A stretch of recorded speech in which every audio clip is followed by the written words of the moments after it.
and welcome back to the WARC Podcast.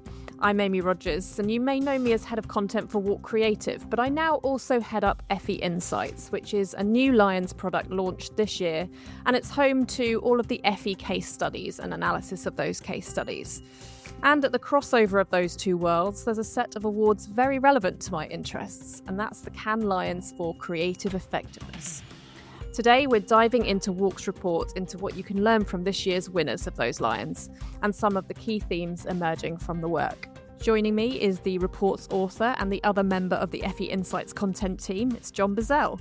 But before we hear from John, a message from our sponsors. If you're listening to this podcast, you'll know that WARC is the home of leading effectiveness thinking.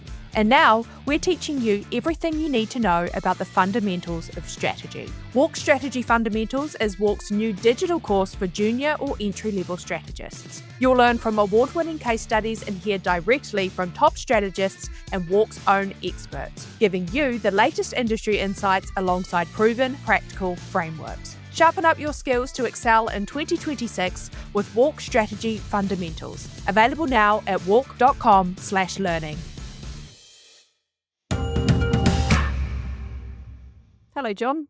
Hi, Amy. Yes, that's right. By day, Effie Insights. By Palais, the Creative Effectiveness Lions.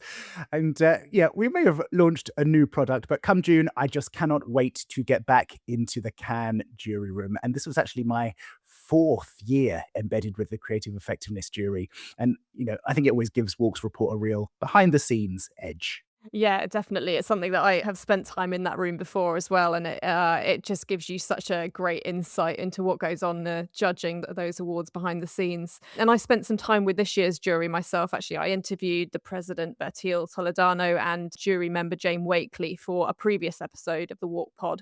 If you're interested in listening to that, you can find it in the WARC feed. So hopefully I'll be able to throw some insights into this conversation too. Great, I'm sure you can. There is certainly plenty to discuss.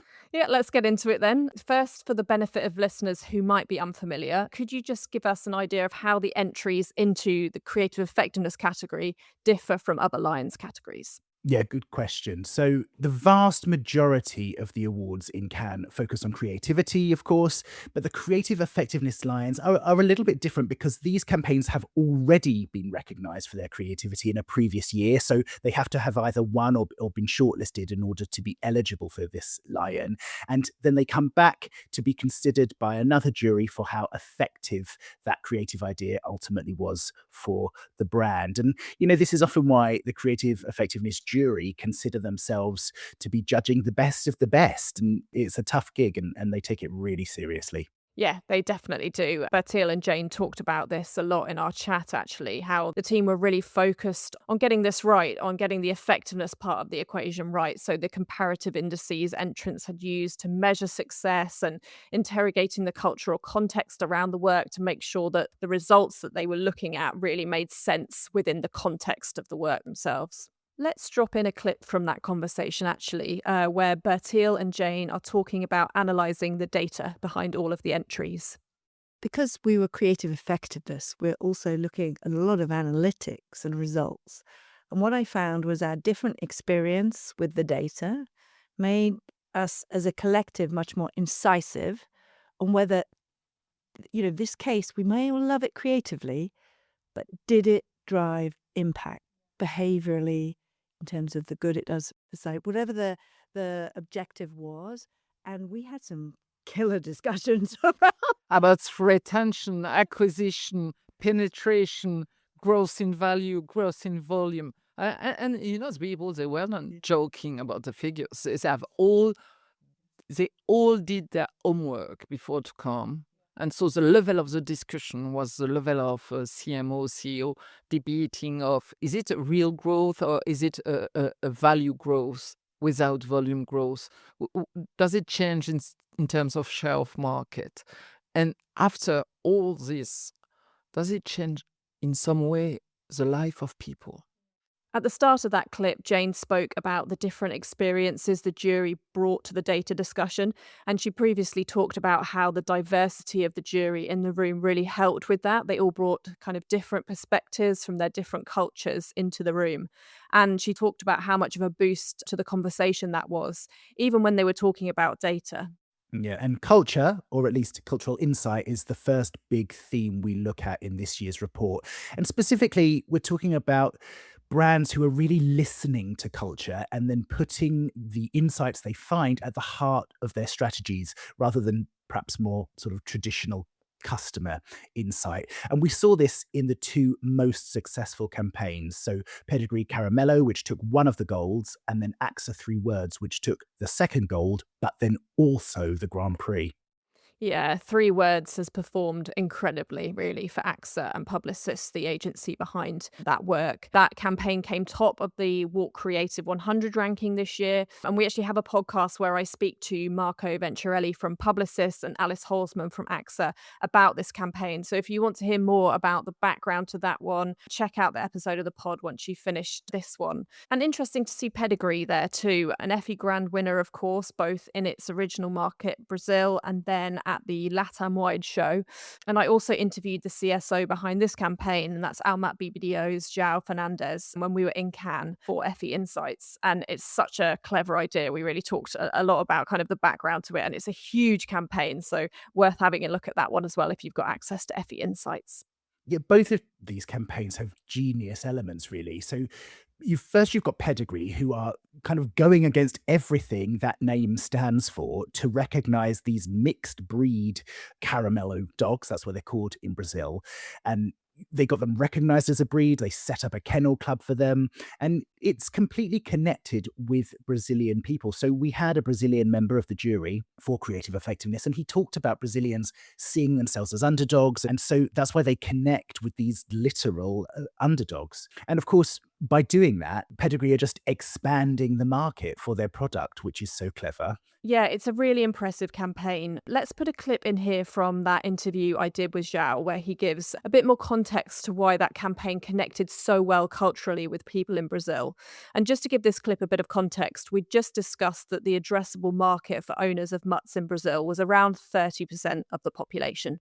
One of the things that the Effie judges remarked on when we interviewed them about this campaign was how effectively the campaign had used that cultural truth that the Caramello dog was this really loved dog in Brazil. And you gave that 30% figure there. How did you kind of come to that insight for the campaign? And also maybe just give our viewers an idea of what is a Caramello and why do they mean so much to people in Brazil? Caramello is the most common dog in Brazil, in the streets.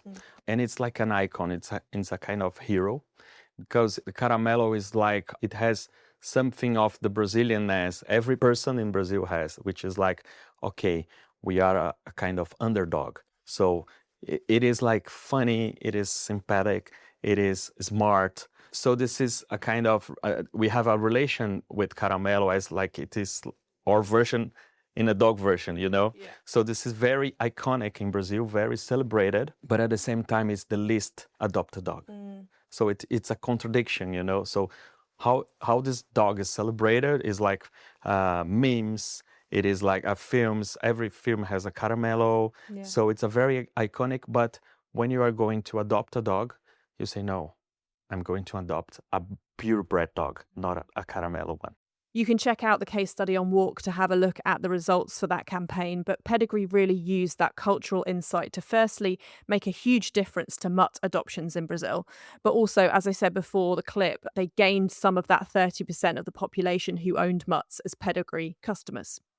Okay, and now on to AXA. This is a highly emotive campaign. Bertil, the jury president who you spoke to, she's French, and she testified to the impact that AXA has made, not just for their business or even the broader insurance market, but across France as a country where domestic violence is finally being discussed as an issue that needs practical solutions built into French infrastructure. So the idea here is that AXA added the 3 words and domestic violence to its home insurance policies so that women could be rescued from dangerous situations using similar support to what AXA has in place in case of fire or flooding. Right, but the point that we try and make in the Creative Effectiveness Report is what these brands are doing is not just reflecting culture. In a way, they're rewriting it. So cultural insight, of course, it's well established as a strategic business tool, and brands should be using it to actively respond and innovate in culture. But what both AXA and Pedigree have done in these campaigns is to find that intersection between their brands and cultural needs, and then create these interactions between them. Absolutely. And I think it's important to point out that having a cultural impact in more cases than not means doing good in culture. I hesitate to use the kind of Marmite word of purpose, but one of the things that Bizzell set out at the start of the creative effectiveness judging was that she wanted to see campaigns that had made a difference in the world to people or to the environment that we live in, and ones you could go home and tell your mother about and she would understand. The two I've talked about really do that. And the report covers some of the other winners that do this too, including the My Japan Railway campaign, which won its Creative Lion in Design. So it's interesting to see that come back in the effectiveness category. And to circle back to what we were talking about at the start of the pod regarding data, that's an example that Bizzell and Jane spoke about as being one that they really interrogated to make sure that the design work really did translate into the business growth metrics that they are looking for in the creative effectiveness category. There's no shortage of opinions in marketing right now, but the brands winning in today's market aren't adding to the noise, they're helping marketers navigate through it. Lions Advisory partners with the world's leading brands, agencies, and media platforms to transform their point of view into game-changing thought leadership. That means evidence-based research, frameworks, and expert commentary, all built on decades of expertise from WARC, Cannes Lions, Effie, and Contagious. In today's market, it's not enough to just have an opinion. You need to be a credible authority. Take the next step at lions.co/thought leadership.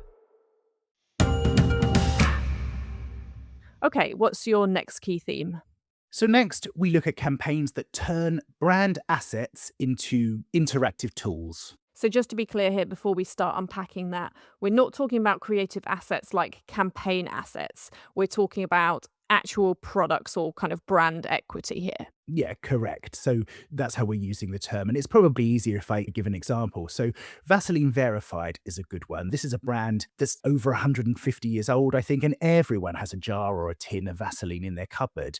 But it's not competing with these premium beauty brands, selling retinol on a celebrity visage, right? The problem for Vaseline is that it's seen even internally as having limited growth potential.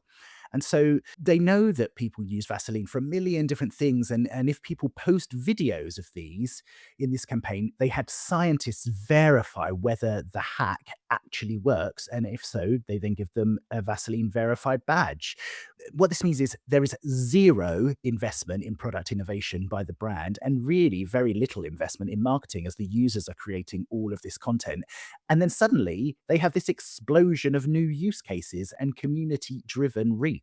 They run it in a few markets, but I include a chart in the report specifically from Thailand, which shows that Vaseline broke an 18-month plateau to reach record 7.1% penetration following this campaign. Yeah, a brilliant result. And this campaign was fourth on WARC's Creative 100 ranking this year, which reflects creative award wins from 2025. So it won a lot creatively, and now we're starting to see all of those really great results come out of that creativity. So really strong work. Yeah, for sure. And there are examples in the report from Ziploc and IKEA.